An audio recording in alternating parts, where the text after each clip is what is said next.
Hello అండి, welcome back to our channel. ఈరోజు story అందాల రాక్షసి ఎపిసోడ్ 2. ఇక స్టోరీలోకి వెళ్తే, అశ్రిత ఏడుస్తూ మరబొమ్మలాగా పురోహితుడు చెప్పినట్టే చేస్తూ ఉంటుంది. తనను అలా చూసిన ఆయుష్ పిడికిలి బిగించి తనకు అందే దూరంలో ఉన్న ప్రభాకర్ వైపు ఓరగా చూస్తూ తన దగ్గరున్న కత్తితో ఫ్రాక్షన్ ఆఫ్ సెకండ్స్లో ప్రభాకర్ హ్యాండ్ కట్ చేయడంతో ఆ బ్లడ్ ఎగిరి అశ్రిత నుదుటి మీద పడుతుంది. సడన్గా తన మొహాన పడ్డ బ్లడ్ చూసి భయంతో అరిచిన అశ్రిత అది తన కన్న తండ్రి బ్లడ్ అని చూసి డాడీ అని పైకి లేవబోతుంటే తనను లేవకుండా చేపట్టుకుని ఆపి, నీ కళ్ళల్లో నుండి ఒక్కో కన్నీటి చుక్క నీ బుగ్గల మీద జారిన ప్రతిసారి మీ నాన్న బాడీలో ఒక్కో పార్ట్ కట్ చేస్తూ ఉంటాను. సో నువ్వు మీ డాడీ బ్లడ్ గ్రూప్ ఏంటో తెలుసుకోవాలి అనుకుంటే ఏడు అని ఈవిల్ స్మైల్ ఇస్తాడు. అశ్రిత ఆయుష్ వైపు భయంగా చూస్తూ, వద్దు ఆయుష్ గారు, నేను ఏడవను అని 2 చేతులతో కన్నీళ్ళని తుడుచుకుని ఎక్కిళ్ళు పెడుతూ 2 చేతులతో నోటిని మూసేసి ప్రభాకర్ వైపు చూస్తూ పురోహితుడు చెప్పినట్టే ఏడవకుండా చేస్తూ ఉంటుంది. అది చూసిన ఆయుష్ నవ్వుతూ తను కూడా పూజ మీద దృష్టి పెడతాడు. అనిత ప్రభాకర్ చేతి నుండి ధారాళంగా పొంగుతున్న రక్తాన్ని చూసి కంగారుగా తన చీర కొంగు చించి కడుతూ ప్రభాకర్ చేతిని పట్టుకుని ఏడుస్తూ అశ్రిత వైపు చూస్తూ ఉంటుంది. ఇప్పుడే తన కూతురు ఎంత అదృష్టవంతురాలు అని పొంగిపోయిన తనిప్పుడు పులిబోన్లోకి వెళ్తుంది అని తెలిసి కూతుర్ని చూసి కన్నీళ్లు పెట్టుకుంటూ భర్త చేతిని గట్టిగా పట్టుకుంటుంది. అయ్యా, మీరు చేయాల్సిన పూజ అయిపోయింది. ఇక మీరు అమ్మాయి చిటికిన వేలు పట్టుకుని ఈ హోమగుండం చుట్టూ 7 అడుగులు వెయ్యండి. ఆయుష్ పురోహితుడి వైపు చూస్తూ, నాకెప్పటి నుంచో ఒక డౌట్ ఉంది. ఈ హోమగుండం చుట్టూ ఎందుకు 7 అడుగులు వెయ్యాలి? పురోహితుడు ఆయుష్ వైపు చూస్తూ, అయ్యా, 2 కుటుంబాలను ఒక్కటి చేసే గొప్ప వేడుకే ఈ పెళ్ళి. ఇప్పటి వరకు ఒంటరిగా సాగిన మీ ప్రయాణం ఇక నుండి జంటగా సాగుతుంది. మన సాంప్రదాయం ప్రకారం పెళ్ళికి చాలా విశిష్టత ఉంది. అందుకే పెళ్లిలో ప్రతి ఒక్కటి సాంప్రదాయంగానే చేస్తాము. ఇక 7 అడుగుల విషయానికి వస్తే, మొదటి అడుగు అన్నవృద్ధికి, 2వ అడుగు బలవృద్ధికి, 3వ అడుగు ధనవృద్ధికి, 4వ అడుగు సుఖవృద్ధికి, 5వ అడుగు ప్రజాపాలనకి, 6వ అడుగు దాంపత్య జీవితానికి, ఇక చివరగా 7వ అడుగు సంతాన వృద్ధికి దోహదపడతాయి. అందుకే పెళ్లిలో 7 అడుగులు వేస్తారు. హో అవునా, ఓకే, నా డౌట్ క్లియర్ అయింది అంటూ అశ్రిత చేతిని పట్టుకుని లాగినట్టే తన చిటికిన వేలు పట్టుకుని 7 అడుగులు వేసి పెళ్లిలో చేయాల్సిన మిగిలిన పనులు కూడా పూర్తి చేసి అశ్రిత చేతిని పట్టుకుని మండపం నుండి లాక్కెళ్ళినట్టే తన కారు దగ్గరికి తీసుకెళ్తాడు. అశ్రిత వెనక్కి తిరిగి ప్రభాకర్ వైపు ఏడుస్తూ చూస్తూ తనేమైనా అంటే ప్రభాకర్ను ఇంకెంత బాధ పెడతాడో అని ఏమీ మాట్లాడకుండా నరకం అనుభవించడానికి సిద్ధమవుతూ తన వాళ్ళ వైపు ఏడుస్తూ కన్నీళ్లతో చూస్తూ ఉంటుంది. ప్రభాకర్ అనిత అశ్రిత వెనక్కి అశ్రి అని పిలుస్తూ వెళ్తూ ఉండగా లావుగా ఉన్న 2 బౌన్సర్స్ వాళ్ళని అడ్డుకోవడంతో వాళ్ళు అశ్రిత వైపు నిస్సహాయంగా చూస్తూ ఉంటారు. అభి తన మెడ మీద కత్తిపెట్టిన వాడి చేతిని కొరికి మరీ అంతమంది బౌన్సర్స్ ఉన్నా కూడా అందరినీ దాటుకొని బలవంతంగా అశ్రితను తన బెంచ్ కారులో ఎక్కిస్తున్న ఆయుష్ను క్రాస్ చేసి అక్క అని ఏడుస్తూ అశ్రితను హత్తుకొని, వెళ్ళొద్దక్క, వీళ్ళు మంచివాళ్ళు కాదు, పద మన ఇంటికి వెళ్ళిపోదాం అంటూ చిన్నపిల్లలాగా ఏడుస్తూ చెప్తుంది. అభి భుజం పట్టుకుని కోపంగా వెనక్కి లాగి తన చెంప మీద కొడుతున్న ఆయుష్ని చూసిన అశ్రిత అభిని పక్కకి లాగి ఆ దెబ్బ తనకి తగిలేలాగా చేసుకుంటుంది. అది చూసిన అభి భయంతో నీలుకొని పోయి అశ్రితను వెనక్కి నుండి పట్టుకుని భయంగా ఆయుష్ వైపు చూస్తూ ఉంటుంది. ఆయుష్ అభితా వైపు అడుగులు వేస్తూ ఉండడం గమనించిన అశ్రిత ఆయుష్ ముందు నిల్చుకొని, క్షమించండి ఆయుష్ గారు, తనకి మీ గురించి తెలియదు, ప్లీజ్ తననేమీ అనకండి, అది చాలా ఇన్నోసెంట్ అంటూ కన్నీళ్లతో వేడుకోవడం చూసి అభిను విసురుగ్గా వెనక్కి నెట్టేసి అశ్రితను కారులోకి తోసి, తను మీ అక్క కాదు, ఈ ఆయుష్ వర్మ భార్య. ఇప్పటి నుండి తనను నా మహల్లోనే నాతోనే ఉంటుంది. మీరు తనని కలవాలన్నా మాట్లాడాలన్నా ఈ ఆయుష్ వర్మ పర్మిషన్ తీసుకొనే రావాలి అని కోపంగా చెప్పి కారులో కూర్చోగానే ఆయుష్ కారు అక్కడి నుండి దూసుకొని పోతుంది. వెనకనే 7 కార్లు దుమ్ము లేపుకుంటూ వెనకనే వెళ్తాయి.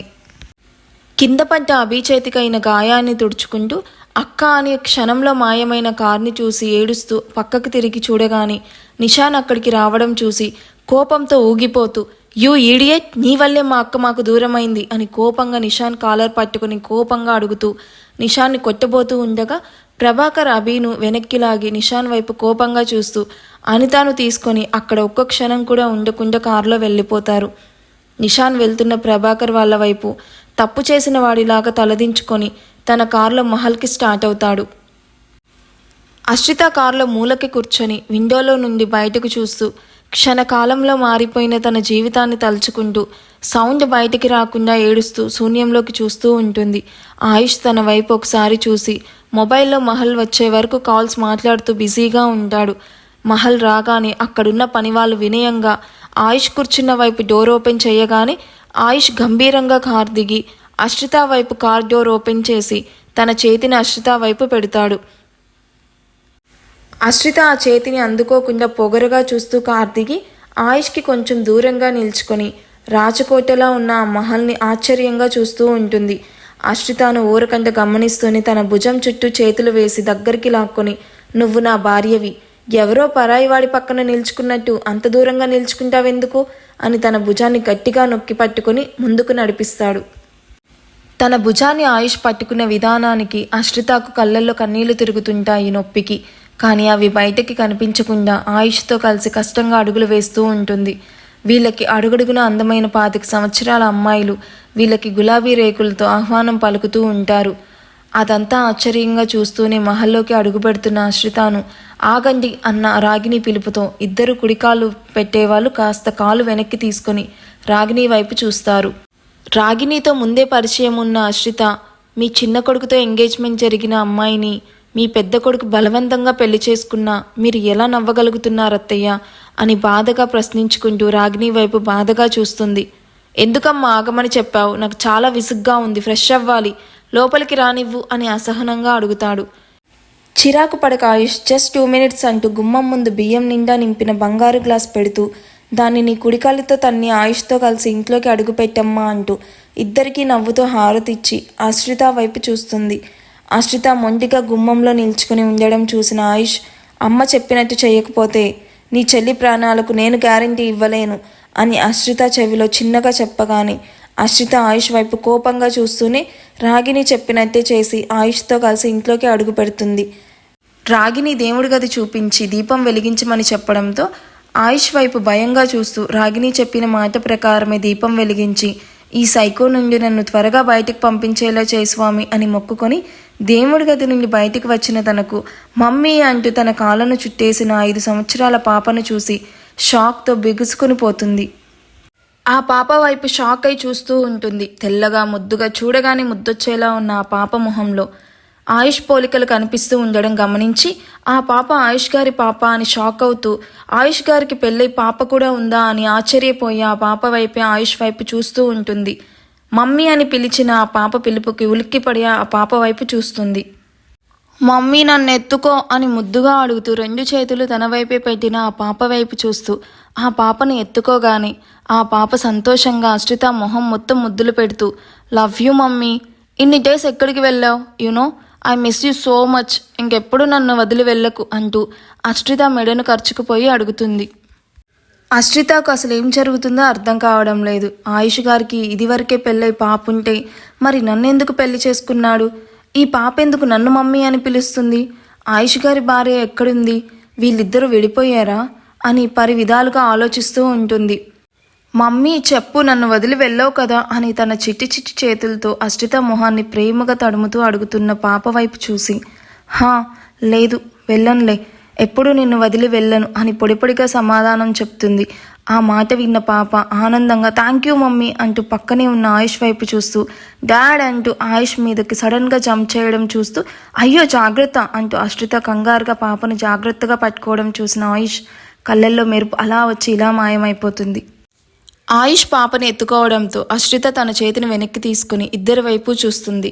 డాడా నువ్వు చెప్పినట్టే మమ్మీని తీసుకొచ్చావు, లవ్ యూ అంటూ ఆయుష్ బుగ్గకు ముద్దు పెడుతూ అశ్రిత తన వైపే చూస్తూ ఉండడం చూసి లవ్ యూ మమ్మీ అని క్యూట్గా చెప్తుంది. ఆయుష్కు నవ్వుతూ బోలెడని కబుర్లు చెప్తూ అలానే నిద్రపోతుంది. అది చూసిన అశ్రిత అదేంటి ఇంత త్వరగా పడుకుంది అని ఆలోచిస్తూ ఉంటుంది. పాపను జాగ్రత్తగా రాగిణి చేతుల్లో పెడుతూ డిస్టర్బ్ అవ్వకుండా తన రూమ్లో పడుకోబెట్టు మామ్ అని చెప్పి అశ్రిత చేయి పట్టుకొని పైనున్న తన రూమ్కి తీసుకుని వెళ్తాడు. రాగిణి పాప లేవకుండా జాగ్రత్తగా తన రూమ్లో పడుకోబెట్టి తల నిమురుతూ నుదుటి మీద ముద్దు పెడుతూ ఏదో ఆలోచిస్తూ ఉంటుంది. ఆయుష్ అశ్రితను తన రూమ్కి తీసుకుని వెళ్ళగానే ఆ రూమ్ వైపు చూసిన అశ్రితకు కళ్ళు పెద్దవవుతాయి. చిన్న సైజ్ ప్యాలెస్లా ఉన్న ఆ రూమ్ని చూస్తూ ఉన్న అశ్రితకు ఆయుష్ తన మొహం మీద చిటికెలు వేయడంతో ఆయుష్ వైపు చూస్తుంది. ఇదే మన రూమ్, ఈ రోజు నుండి నువ్వు ఇక్కడే ఉండాలి, ఉంటున్నావు కూడా. కింద నువ్వు చూసిన పాప మన కూతురు, పేరు దియా. తనను ఈ రోజు నుండి కేర్ చేయాల్సింది నువ్వే. అలాగే నువ్వు నిషాన్ని మరిదిగా మాత్రమే చూడాలి. కాదని తనతో క్లోజ్గా మూవ్ అయినా, మ్యారేజ్ గురించి డిస్కస్ చేసిన నాలోని రాక్షసుని చూస్తావు. మైండ్ ఇట్ అని సీరియస్గా చెప్పి డ్రెస్ చేంజ్ చేసుకుని బయటికి వెళ్ళిపోతాడు. అసలు ఏమనుకుంటున్నాడు? ఈ బీస్ట్ వచ్చాడు, బలవంతంగా పెళ్లి చేసుకున్నాడు, ఇప్పుడు కూతుర్ని చూపించి మన పాప అని చెప్తున్నాడు. ఆ పాప మమ్మీ ఎక్కడికి వెళ్ళింది? వీళ్ళిద్దరేమన్నా విడిపోయి ఉంటారా? కానీ ఎందుకు విడిపోయారు? ఆ పాపని ఇక్కడే వదిలేసి ఎందుకు వెళ్ళింది తను? నిశాంత్తో నా ఎంగేజ్మెంట్ చేసి ఆయుష్తో నా మ్యారేజ్ జరుగుతున్నా కూడా అత్తయ్య మామయ్య ఎందుకు ఏమీ మాట్లాడలేదు అని ఆలోచిస్తూ అలాగే బెడ్ మీద కూర్చొని ఉండిపోతుంది. అశ్రితకు చాలా ఏడుపు వస్తుంది. చిన్నప్పటి నుండి తన పేరెంట్స్ని వదిలి ఎప్పుడూ దూరంగా ఉండేది కాదు. అభి అయినా ఫ్రెండ్స్తో ఎంజాయ్ చేయాలని ఫ్రెండ్స్తో హాస్టల్లో ఉండి చదువుకునేది. అప్పుడప్పుడు ట్రిప్స్కి కూడా వెళ్ళేది. కానీ అశ్రిత మాత్రం ప్రభాకర్ అనితను వదిలి వన్ డే కూడా ఉండేది కాదు. ఎప్పుడు తన పేరెంట్స్కి వాల్యూ ఇస్తూ వాళ్ళతోనే ఉండేది. వాళ్ళు ఫ్రెండ్స్తో సరదాగా బయటికి వెళ్ళమని చెప్పినా వాళ్ళు నా కాలేజ్ ఆఫీస్ వరకే, ఇంటికొచ్చాక మీరే నా ప్రపంచం అని సింపుల్గా చెప్పి ఆఫీస్లో ఎంత వర్క్ ఉన్నా సరే ఇంటికొచ్చాక అనిత గారిని ఒక్క పని కూడా చేయనివ్వకుండా చూసుకునేది. అంత ప్రేమగా చూసుకుని తల్లి తండ్రిని చెల్లిని వదిలి ఇలా ఇష్టం లేని వ్యక్తి దగ్గర ఒకే రూమ్లో ఉండడం అశ్రితకు నరకంగా ఉంది. ప్రేమించిన వ్యక్తిని సడన్గా మరిదిలాగా చూడాలంటే తన మనసు మూగగా రోదిస్తుంది. ఎంతో సంతోషంగా ప్రేమించిన వ్యక్తిని పెళ్లి చేసుకుని సంతోషంగా ఉండాలి అని కలలు కన్న తనకి చివరి నిమిషంలో ఇలా అవ్వడంతో ఎంతో స్ట్రాంగ్గా ఉండే తను వీక్ అయిపోతూ గుండెల్లో బాధ తగ్గేదాకా ఏడుస్తూనే అలానే నిద్రలోకి జారుకుంది. సాయంత్రం టైం 7 అవుతూ ఉండగా తనను నిద్రలేపుతున్న రాగిణి గారి గొంతు విని మగతగా కళ్ళు తెరిచిన తనకు రాగిణి గారు దగ్గరగా కనిపించడంతో చటుక్కున లేచి నిల్చుకుని సారీ అత్తయ్య, నిద్ర పట్టేసింది అంటూ గిల్టీగా చెప్తున్న అశ్రితను చూసి చిన్న స్మైల్ ఇచ్చి పర్లేదశి, నేను నీకు మీ అమ్మలాగే అని చెప్పాను కదా, కంగారు పడుకు, నాతో ఫ్రీగా ఉండు. నిన్ను రెస్ట్ తీసుకోమని చెప్పాలని నేనే నీ రూమ్కి వచ్చా. అప్పటికే నువ్వు పడుకున్నావు, అందుకే డిస్టర్బ్ చేయలేదు. ఇప్పుడు వెళ్ళి ఫ్రెష్ అవ్వసి, ముహూర్తంకి టైం అవుతుంది. ఆయుష్ కూడా స్టార్ట్ అయ్యానని ఇప్పుడే చెప్పాడు. ఈ నైట్ టైం కూడా ఈ పూజలేంటో అని విసుక్కుంటూనే ఒంటి మీదున్న నగలన్నీ తీసేసి ఒక్క తాళిని మాత్రమే ఉంచుకొని రాగిని అందించిన సారీ తీసుకుని వాష్రూమ్కి వెళ్ళిన అషీకి వైట్ కలర్ సారీ కనిపించింది.